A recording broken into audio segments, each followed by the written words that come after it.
So let's stuff and sew up. So I'm going to remove all my stitch markers initially, and then gather and sew in all the ends that I can, leaving just the ones that I will be sewing the pieces together with. So this is the tip of the tail.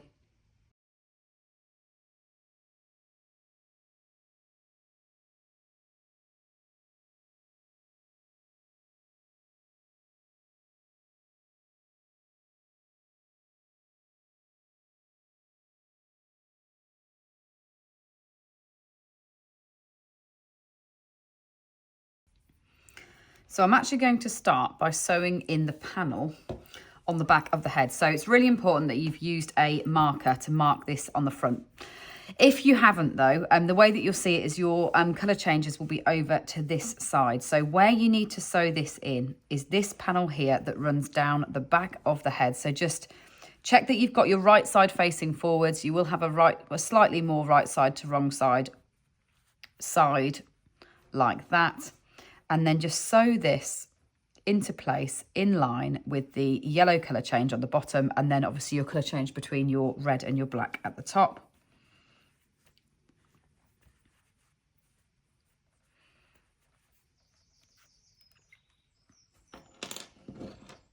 So it will disguise that colour change line on the head.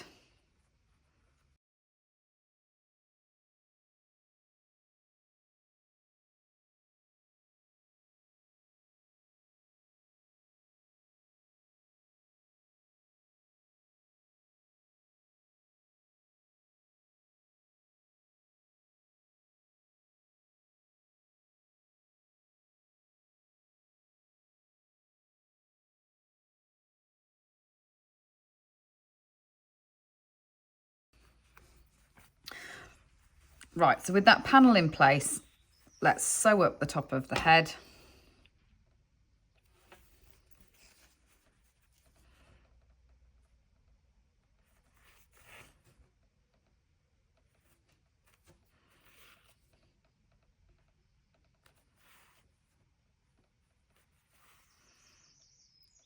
Like that. And I'm actually going to snip off all the ends because I'm going to use this one to sew up my wings.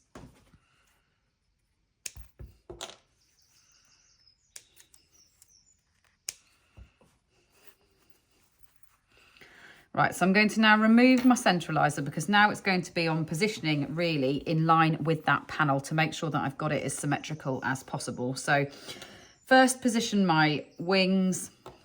Now we have obviously got a primrose end when we ended, so I'll use that to sew around the top of the wing, but we will need to join in a charcoal length in order to secure them a bit further around.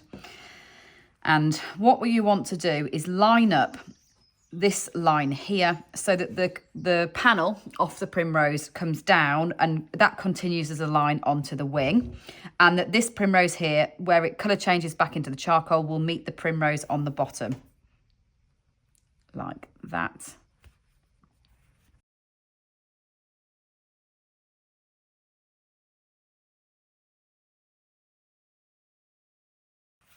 I'm going to fasten off that primrose end because then I'm actually going to use charcoal to further secure it.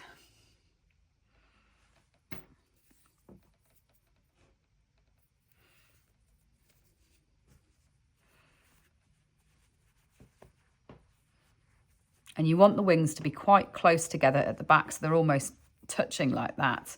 Bring that primrose colour change line down in line with the other one, and then sew the second wing in place.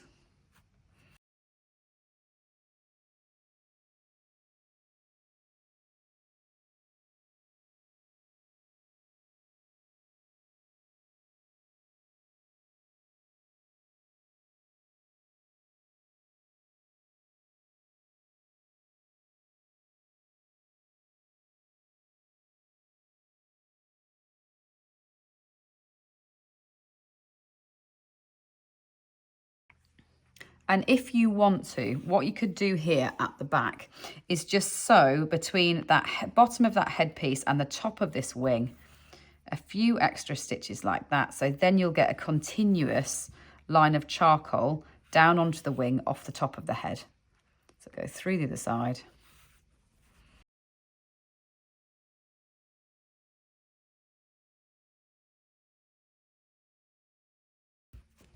Right, now for the legs. So there are a lot of legs, ends, should I say, to put in on the legs. So do that first.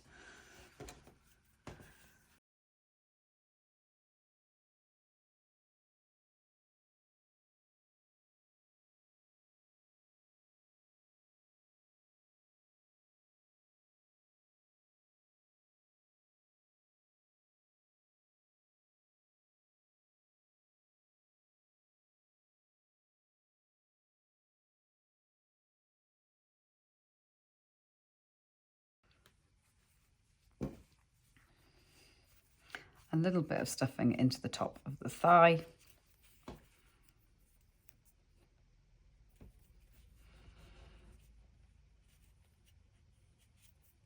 And then sew the thigh closed.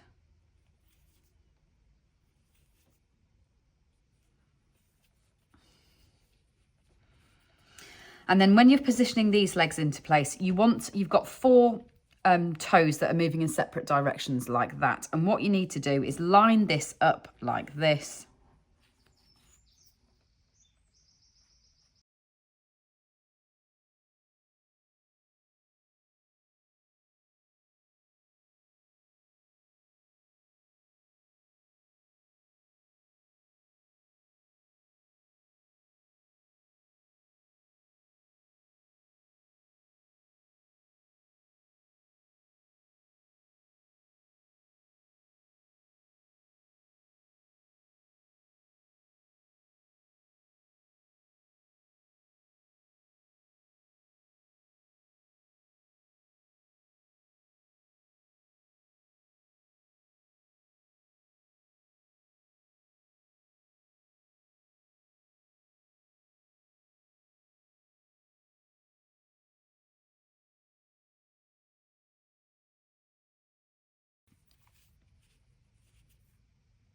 And when you're sewing the legs in place, what you want to be doing is thinking about dividing the bottom of the body into thirds. And this means that they'll splay nicely forwards. So imagine a line coming up the center of the head like that. And then divide the bottom of the body into thirds. And they're the lines that you would then sew your legs on.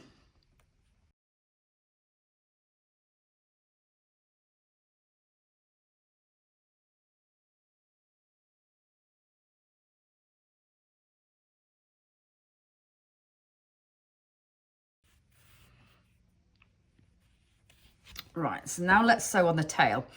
And what's quite different about this tail is we want it to be in a definite upright position, a toucan position of tail. So when we've sewn it on, rather than it flop downwards, we want it to sit upwards like this. So what you're going to do is get all your loop stitches out of the way.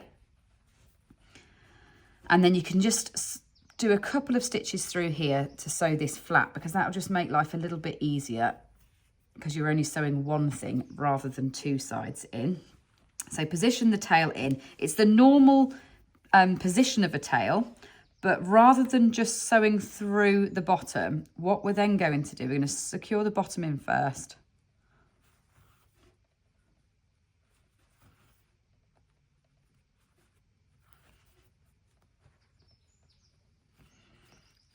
Like that, but we're actually then going to go and sew in through that loop stitch panel so that it sits in an upright position.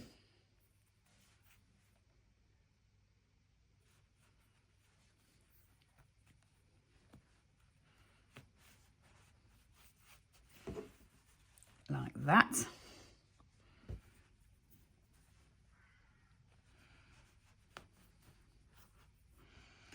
So then the last thing is this obviously main feature of a toucan, the oversized beak, and then the two eyes. So we're going to put the beak in first. I might need slightly longer charcoal than there is there, but I'll just rejoin if I need to. So I'm going to neaten up into the first stitch initially and then position this beak in place. Now it is obviously intended to be very oversized. It is the main feature of the toucan. So just make sure that your tip is curving downwards like that, so you're happy with the position. You could always pin it and then come back to it until you're certain, but then sew in.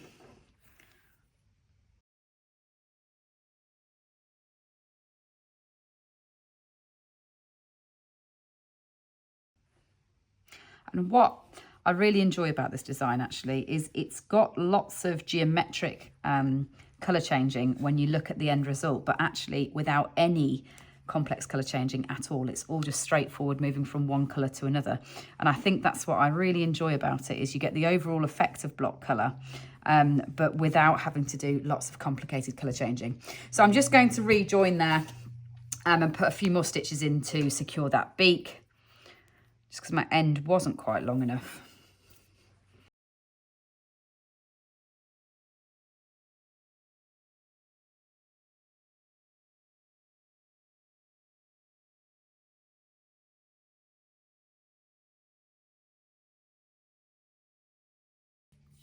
And then the 2 eyes.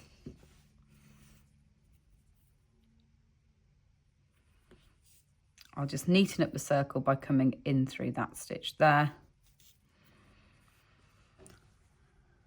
And then sew these in place on the red panel.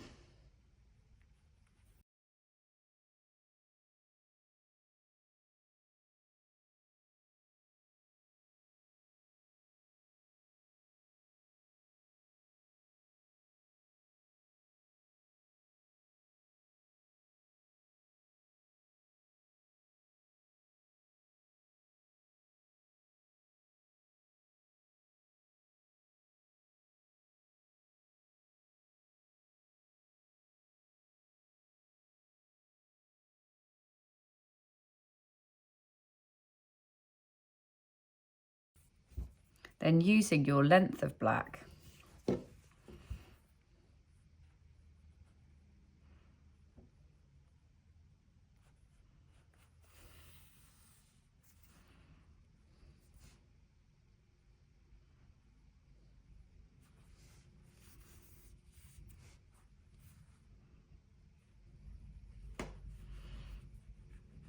sew the eyes in place.